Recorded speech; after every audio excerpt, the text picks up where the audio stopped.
25 question तक हम cover कर चुके थे। आज जो हम डिस्कस करने वाले हैं 26 क्वेश्चन को डिस्कस करेंगे, क्योंकि 25 की सीरीज हमारी चल रही है। टॉप 25 चैप्टर फर्स्ट से हम करने वाले हैं। टोटल जो वीडियोस रहेंगे आपके 4 वीडियोस रहेंगी और 100 क्वेश्चंस को कवर करेंगे इस चैप्टर में से। हाँ, आइए क्वेश्चन नंबर 26 क्या क्या रहा है वो देख लेते हैं। क्वेश्चन नंबर 26 आपका कह रहा है कि इनमें से विच ऑफ द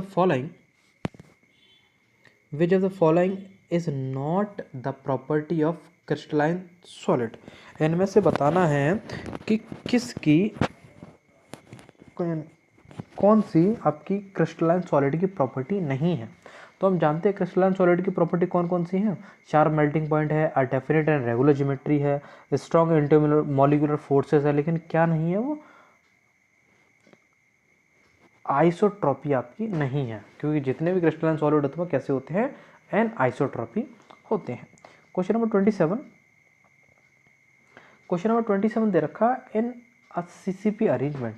एक सीसीपी अरेंजमेंट में स्फीयर 3 डायमेंशन, जो स्फीयर होते हैं आपके वो 3 डायमेंशन होते हैं। स्फीयर जो आपके 3 डायमेंशन होते हैं, the coordination number of each sphere. तो जो कोऑर्डिनेशन नंबर होगा प्रत्येक स्फीयर का वो कितना होगा, तो हम जानते हैं कितना होता है वो 12 इज द राइट आंसर। कितना होता है वो 12 इज द राइट आंसर। कितना होता है आपका 12। क्वेश्चन नंबर 28 को देखते हैं। क्वेश्चन नंबर 28 में क्या दे रखा है। क्वेश्चन नंबर 28 में दे रखा है the contribution of an atom as centred of a unit cell is. तो वो कितना रहता है, हम अच्छी खासी से जानते हैं कितना रहता है वो 1/4 रहता है आपका। 21 क्वेश्चन की बात करें तो 21 क्वेश्चन में दे रखा है क्या कि द क्लोजेस्ट पैकिंग सीक्वेंस, जिसका क्लोजेस्ट पैकिंग सीक्वेंस रहता है ए बी रिप्रेजेंट किसको करता है, रिप्रेजेंट करता है हेक्सागोनल पैकिंग को। किसको रिप्रेजेंट करता है, हेक्सागोनल पैकिंग को वो रिप्रेजेंट करता है। क्वेश्चन नंबर 30 की बात करते हैं तो the radius of octahedral voids की जो आपकी रेडियस रहने वाली है relative to the radius of the sphere is in a close packing is. तो रेडियस क्लोज पैकिंग के अंदर कितनी रहेगी आपकी, तो हम जानते हैं कितनी रहती है आपकी 0.414 is the right answer.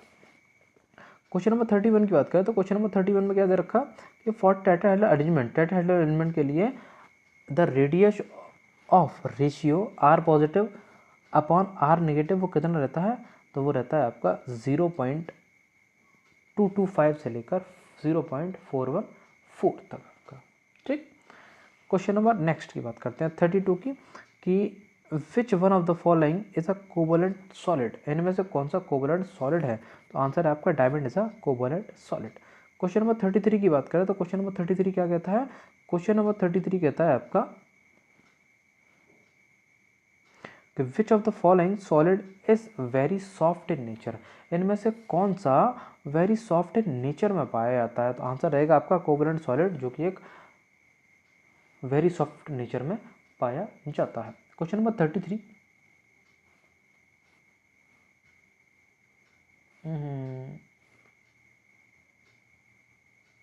Okay बेटा, मिस्टेक हो चुकी है ना। क्वेश्चन नंबर 32 की हम बात कर रहे हैं, तो क्वेश्चन नंबर 32 का जो आंसर है आपका दोबारा से देख लीजिए। क्वेश्चन नंबर 32 क्या कह रहा है आपका, क्वेश्चन नंबर 32 कह रहा है which one of the following is a covalent solid. निम्न में से कौन सा कोवलेंट सॉलिड है, तो diamond is a covalent solid. Diamond क्या है आपका, कोवलेंट सॉलिड है। क्या है आपका, डायमंड एक कोवलेंट सॉलिड है। क्वेश्चन नंबर 33 की बात करें तो क्वेश्चन नंबर 33 क्या है कि which one of the following solid is very soft in nature. कौन से होते हैं वेरी सॉफ्ट इन नेचर, तो कोवलेंट सॉलिड नहीं होते, वो कौन से होते हैं, मॉलिक्यूलर सॉलिड होते हैं आपके। कोवलेंट सॉलिड नहीं होते, वो कौन से होते हैं, मॉलिक्यूलर सॉलिड होते हैं। क्वेश्चन नंबर 34 की बात करें तो क्वेश्चन नंबर 34 में क्या दे रखा है, the existence of a substance in more than one solid modification is known as. जो एक्सिस्टेंस सब्सटेंस का रहता है वो ज़्यादा रहता है सॉलिड मॉडिफिकेशन से, क्यों या किसकी वजह से ज़्यादा रहता है, तो इसका आंसर क्या रहेगा आपका पॉलीमॉर्फिज्म की वजह से वो ज़्यादा रहता है। क्वेश्चन नंबर 35 की बात करें तो क्वेश्चन नंबर 35 क्या दे रखा है, which of the following compound is not isotropic in nature. निम्न में से कौन सा एन आइसोट्रोपिक नेचर में नहीं है। तो आंसर रह जाएगा आपका D option is the correct answer. Diamond आपका आइसोट्रोपिक इन नेचर नहीं है। विच टाइप ऑफ सेमीकंडक्टर, इनमें से कौन सा सेमीकंडक्टर आपका is developed by mixing AS to SI। Mixing जब किया जाता है A से SI तो कौन सा टाइप निकल कर आता है, तो जो टाइप निकल कर आता है वो क्या निकल कर आता है आपका एन टाइप निकल कर आता है। क्वेश्चन नंबर 37 में क्या पूछा गया कि which of the following substance will be graphite will be capable of conducting current in the solid state. Question क्या पूछ रहा है कि इनमें से विच ऑफ द फॉलोइंग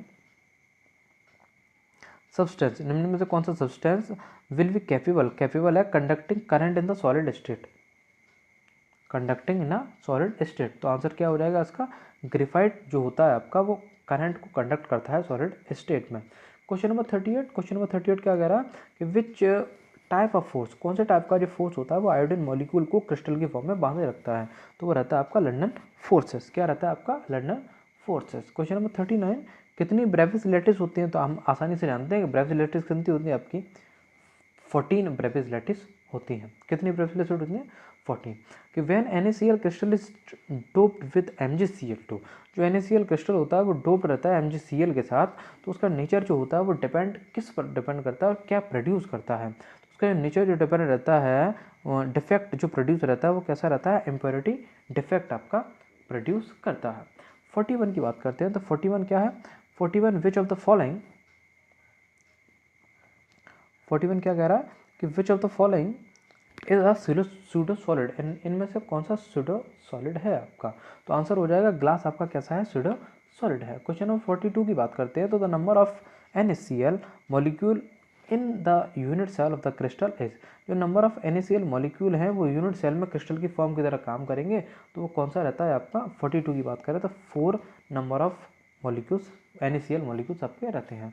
43 की बात करें तो the presence of Frenkel defect in a crystal, जो क्रिस्टल के अंदर फ्रैंकल डिफेक्ट होता है वो कहाँ क्या होता है, उसका फ्रैंकल डिफेक्ट की जो प्रेजेंस होती है वो कैसी होती है, बड़ी हुई होती है या घटी हुई रहती है या कोई चार्ज नहीं रहता है या आइदर बढ़ भी सकती है और घट भी सकती है। तो 43 का आंसर आपका सी हो जाएगा, डज नॉट चेंज, वो क्या होती है, चेंज नहीं होती है। 44 की number of particles in the unit cell of a simple cube, इस सिंपल क्यूब में यूनिट सेल या नंबर ऑफ पार्टिकल्स कितने प्रेजेंट रहते हैं, तो नंबर ऑफ पार्टिकल्स प्रेजेंट रहते हैं आपके 1। 45 की बात करें तो 45 में क्या पूछा गया, 45 में पूछा गया the total number of atoms per unit cell of a face centred cubic crystal is, face centred cubic crystal की बात करें तो वो कितने होते हैं, 4 इज द राइट आंसर। 46 की बात करें तो lithium has a BCC structure, lithium एक आपका BCC स्ट्रक्चर है जिसकी डेंसिटी ये दे रखी है, एटॉमिक डेंसिटी दे रखी है 530 और एटॉमिक मास दे रखा है 6.94 मोल्स। तो हमें फाइंड करना है कि एज यूनिट सेल, क्या फाइंड करना, edge unit cell, edge unit edge length of a unit cell जो फाइंड करना है हमें लिथियम मेटल की। उसके लिए फॉर्मूला एक आता है आपका, वो उस फॉर्मूले को आप पुट आउट कर देंगे तो आंसर जो निकल कर आएगा आपका 352 आंसर निकल कर यहाँ आ जाएगा, 352 पिकोमीटर। कितना आ जाएगा आपका, 352 पिकोमीटर। 46 का मैं आंसर आपको करके दिखा दे रहा हूँ। 46 में सिंपल सा जो आएगा आपका एक फॉर्मूला लगेगा,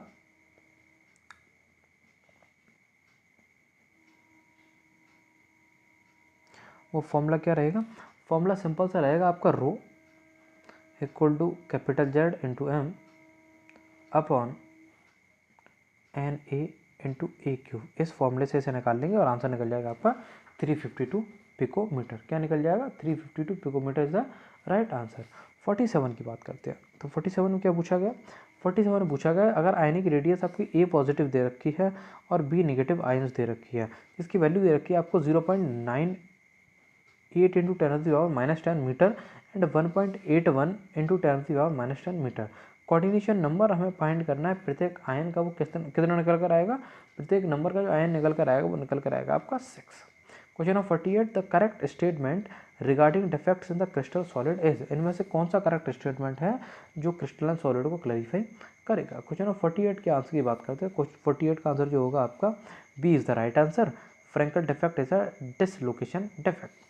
49 क्वेश्चन की बात करते हैं, तो 49 क्वेश्चन में दे रखा है अ गिवन मेटल, कोई गिवन मेटल है क्रिस्टलाइन को out of with the cubic structure having edge length दे रखी है। इफ़ द 4 मेटल्स के साथ अगर अटैच रहो तो उनकी रेडियस ऑफ 1 आयन 1 एटम या कह सकते हो 1 एनायन कह सकते हो या कैटायन कह सकते हो, एक एटम की जो रेडियस होगी वो कितनी निकल के आएगी। तो राइट आंसर इसका हो जाएगा आपका, जो राइट आंसर हो जाएगा इसका वो क्या हो जाएगा आपका 128 पिकोमीटर। कितनी डिस्टेंस निकल कर आएगी 128 रेडियस पिकोमीटर निकल कर आएगी। लास्ट क्वेश्चन आपका जो दे रखा है, a metal has a FCC lattice. जो मेटल आपका वो एफसीसी लैटिस है। The edge length of unit cell दे रखी है 404। तो इसका जो राइट आंसर निकल कर आएगा आपका वो क्या निकल कर आएगा 27 ग्राम पर मोल इसका आंसर निकल कर आएगा। यहाँ आपके टॉप 50 क्वेश्चंस कवर हो चुके हैं, यानी 25 पहले स्लॉट में कवर कर चुके हैं और 25 इस वाले स्लॉट में हमने कवर किया है, इस वाली वीडियो में हमने कवर किया है। अगर वीडियो आपको अच्छी लगी ज़्यादा से ज़्यादा शेयर करें, ज़्यादा से ज़्यादा लाइक करें और कमेंट ज़रूर किया करिए ताकि हमें उससे मोटिवेशन मिलता रहे और आपके लिए अच्छी अच्छी वीडियोज़ रोज़ लाते रहें। Thank you.